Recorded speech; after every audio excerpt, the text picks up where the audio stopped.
What role would you play as president to build a more inclusive and compassionate society? Your time starts now.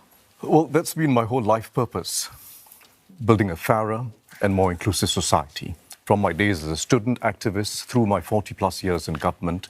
And now, if I'm fortunate to be elected as president, I intend to be an active president, supporting ground-up initiatives by civil society organizations, NGOs, groups of volunteers, every initiative to help everyone with disadvantage. It's not just about charity.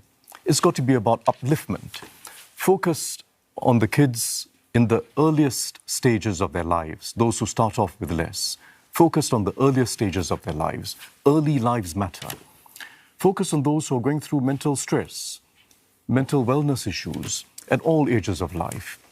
Build second chances and third chances for those who've made a mistake and want to get back up and need that social trampoline, that trampoline of moral support that everyone can provide them.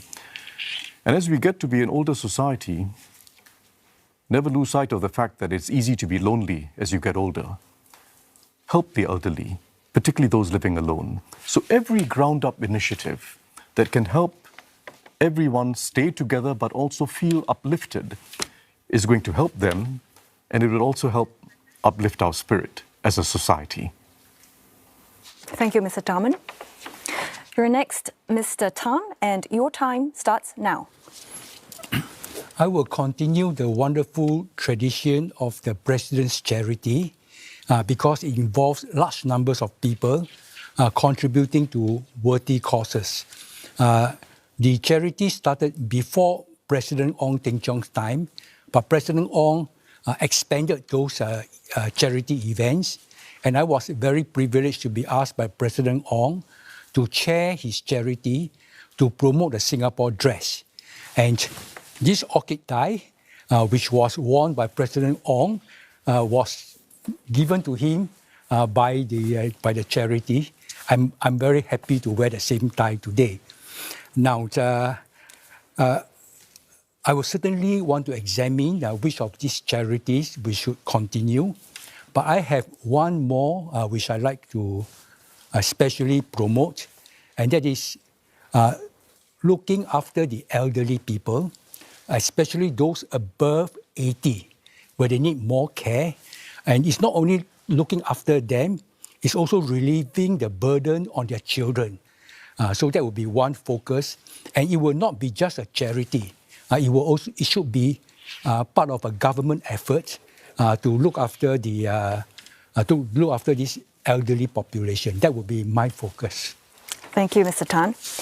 Mr. Ng, you're next, and your time starts now.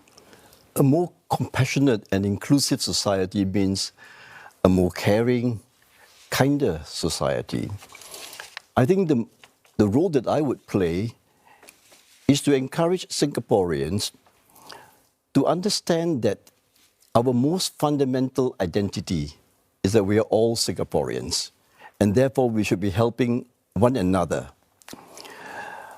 An important issue today is many people are very vulnerable, either because they are elderly, or they are very sick, or they are very poor.